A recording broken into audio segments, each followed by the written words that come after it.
É verdade. Tenho sido e sou nervoso, muito nervoso, terrivelmente nervoso. Mas por que ireis dizer que sou louco? A enfermidade me aguçou os sentidos. Não os destruiu, não os entorpeceu. Era penetrante, acima de tudo, o sentido da audição. Eu ouvia todas as coisas no céu e na terra. Muitas coisas do inferno ouvia. Como então sou louco? Prestai atenção e observai quão lucidamente, quão calmamente vos posso contar toda a história. É impossível dizer como a ideia me penetrou primeiro no cérebro. Uma vez concebida, porém, ela me perseguiu dia e noite. Não havia motivo, não havia cólera. Eu gostava do velho. Ele nunca me fizera mal, nunca me insultara. Eu não desejava seu ouro. Penso que era o olhar dele, sim, era isso. Um de seus olhos se parecia com o de um abutre. Um olho de cor azul pálida que sofria de catarata. Meu sangue se enregelava sempre que ele caía sobre mim. E assim, pouco a pouco, bem lentamente, fui me decidindo a tirar a vida do velho e assim libertar-me daquele olho para sempre. Ora, aí é que estava o problema. Imaginais que sou louco. Os loucos nada sabem. Deveríeis, porém, ter me visto. Deveríeis ter visto como procedi cautamente, com que prudência, com que previsão, com que dissimulação, lancei mãos à obra. Eu nunca fora mais bondoso para com o velho do que durante a semana inteira antes de matá-lo. E todas as noites, por volta da meia-noite, eu girava o trinco da porta de seu quarto e abria-a, bem devagarinho. E depois, quando a abertura era suficiente para conter minha cabeça, eu introduzia uma lanterna com tampa toda velada, bem velada, de modo que nenhuma luz se projetasse para fora, e em seguida enfiava a cabeça. Teríeis rido ao ver como a enfiava habilmente. Movia-a lentamente, muito, muito lentamente, a fim de não perturbar o sono do velho. Levava 1 hora para colocar a cabeça inteira além da abertura, até podê-lo ver deitado na cama. Um louco seria precavido assim? E depois, quando minha cabeça estava bem dentro do quarto, eu abria a tampa da lanterna cautelosamente. Bem cautelosamente. Cautelosamente. Porque a dobradiça rangia. Abria-a só até permitir que apenas um débil raio de luz caísse sobre o olho de abutre. E isto eu fiz durante 7 longas noites, sempre precisamente à meia-noite, e sempre encontrei o olho fechado. Assim, era impossível fazer a minha tarefa, porque não era o velho que me perturbava, mas seu olho diabólico. E todas as manhãs, quando o dia raiava, eu penetrava atrevidamente no quarto e falava-lhe sem temor, chamando-o pelo nome com ternura e perguntando como havia passado a noite. Por aí vedes que ele precisaria ser um velho muito perspicaz para suspeitar que todas as noites, justamente às 12 horas, eu o espreitava enquanto dormia. Na 8ª noite, fui mais cauteloso do que de hábito ao abrir a porta. O ponteiro dos minutos de um relógio mover-se-ia mais rapidamente do que meus dedos. Jamais antes daquela noite sentira eu tanto a extensão de meus próprios poderes, de minha sagacidade. Mal conseguia conter meus sentimentos de triunfo. Pensar que ali estava eu, a abrir a porta pouco a pouco, e que ele nem sequer sonhava com meus atos ou pensamentos secretos. Ri com gosto, entre dentes, a essa ideia. E talvez ele me tivesse ouvido, porque se moveu de súbito na cama como se assustado. Pensais talvez que recuei? Não.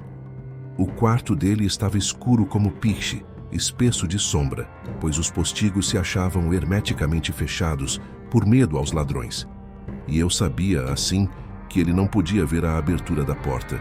Continuei a avançar cada vez mais, cada vez mais.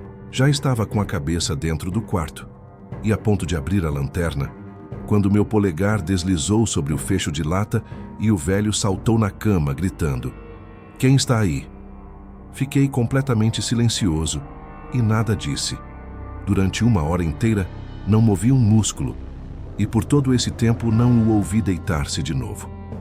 Ele ainda estava sentado na cama à escuta, justamente como eu fizera noite após noite, ouvindo a ronda da morte próxima.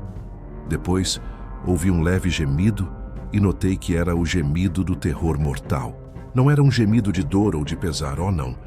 Era o som grave e sufocado, que se ergue do fundo da alma quando sobrecarregada de medo. Bem conhecia esse som. Muitas noites, ao soar à meia-noite, quando o mundo inteiro dormia, ele irrompia de meu próprio peito, aguçando com seu eco espantoso os terrores que me aturdiam. Disse que bem o conhecia. Conheci também o que o velho sentia e tive pena dele, embora abafasse um riso no coração. Eu sabia que ele ficara acordado desde o primeiro leve rumor, quando se voltara na cama. Daí por diante, seus temores foram crescendo. Tentara imaginá-lo sem motivo, mas não fora possível. Dissera a si mesmo: é só o vento na chaminé, ou é só um rato andando pelo chão, ou foi apenas um grilo que cantou um instante só. Sim, ele estivera tentando animar-se com essas suposições, mas tudo fora em vão. Tudo em vão, porque a morte, ao aproximar-se dele, projetara sua sombra negra para a frente, envolvendo nela a vítima. E era a influência tétrica dessa sombra não percebida que o levava a sentir, embora não visse nem ouvisse, a sentir a presença de minha cabeça dentro do quarto.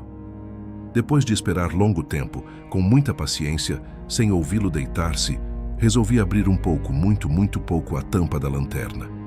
Abria, podeis imaginar quão furtivamente, até que, por fim, um raio de luz apenas, tênue como o fio de uma teia de aranha, passou pela fenda e caiu sobre o olho de abutre.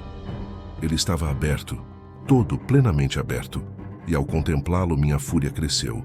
Vi-o com perfeita clareza, todo de um azul desbotado, com uma horrível película a cobri-lo, o que me enregelava até a medula dos ossos. Mas não podia ver nada mais da face ou do corpo do velho, pois dirigira a luz, como por instinto, sobre o maldito lugar.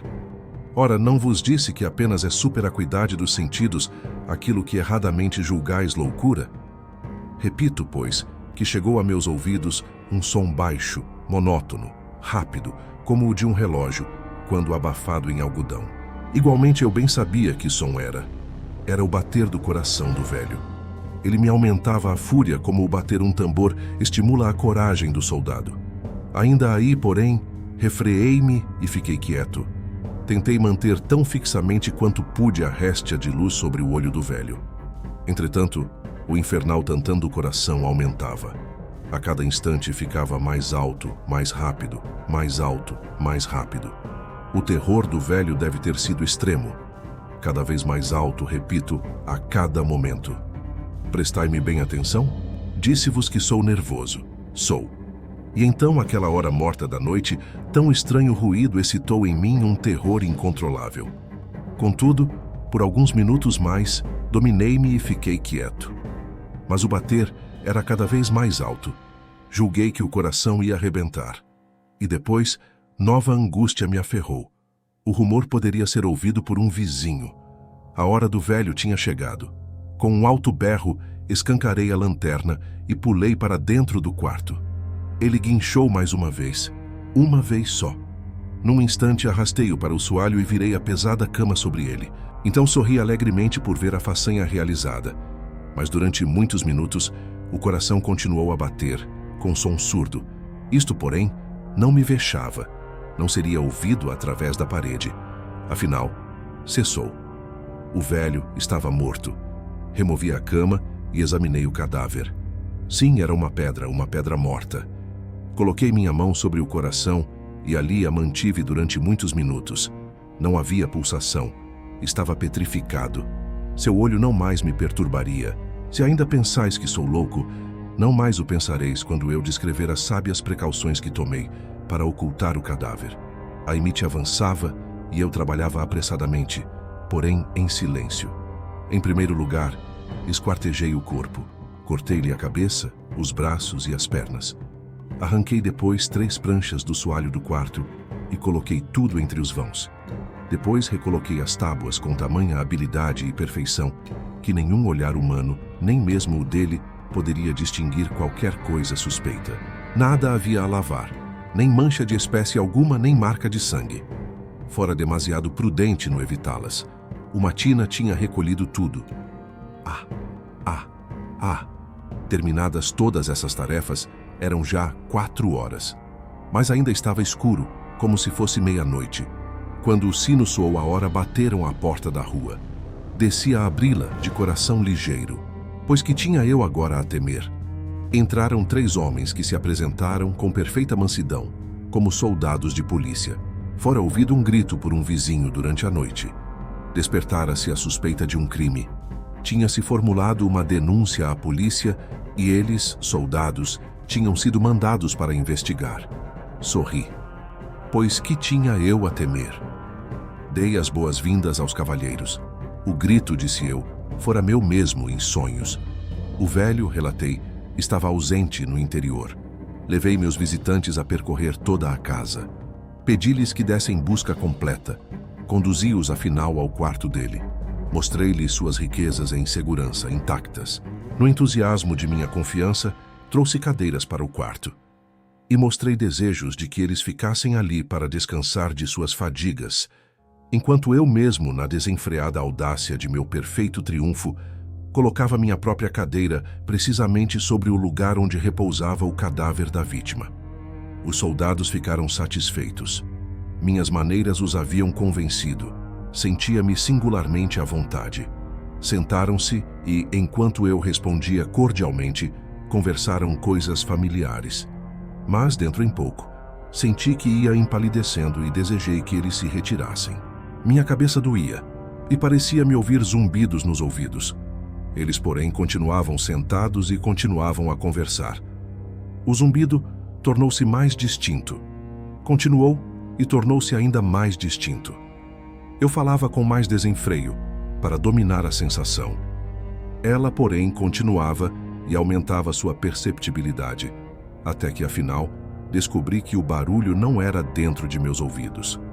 É claro que, então, a minha palidez aumentou bastante. Mas eu falava ainda mais fluentemente e num tom de voz muito elevada. Não obstante, o som se avolumava. E que podia eu fazer? Era um som grave, monótono, rápido, muito semelhante ao de um relógio envolto em algodão. Respirava com dificuldade. E, no entanto, os soldados não o ouviram. Falei mais depressa ainda, com mais veemência. Mas o som aumentava constantemente. Levantei-me e fiz perguntas a respeito de ninharias, num tom bastante elevado e com violenta gesticulação. Mas o som constantemente aumentava. Por que não se iam eles embora? Andava pelo quarto acima e abaixo, com largas e pesadas passadas, como se excitado até a fúria pela vigilância dos homens. Mas o som aumentava constantemente. Oh Deus, que poderia eu fazer? Espumei, enraiveci-me, praguejei. Fiz girar a cadeira sobre a qual estivera sentado e arrastei-a sobre as tábuas, mas o barulho se elevava acima de tudo e continuamente aumentava. Tornou-se mais alto, mais alto, mais alto. E os homens continuavam ainda a passear, satisfeitos e sorriam. Seria possível que eles não ouvissem? Deus Todo-Poderoso. Não, não. Eles suspeitavam. Eles sabiam. Estavam zombando do meu horror. Isto pensava eu e ainda penso. Outra coisa qualquer, porém, era melhor que essa agonia. Qualquer coisa era mais tolerável que essa irrisão. Não podia suportar por mais tempo aqueles sorrisos hipócritas. Sentia que devia gritar ou morrer. E agora, e de novo, escutai. Mais alto, mais alto, mais alto, mais alto. Vilões, trovejei. Não finjam mais. Confesso o crime. Arranquem as pranchas. Aqui, aqui. Ouçam o bater do seu horrendo coração.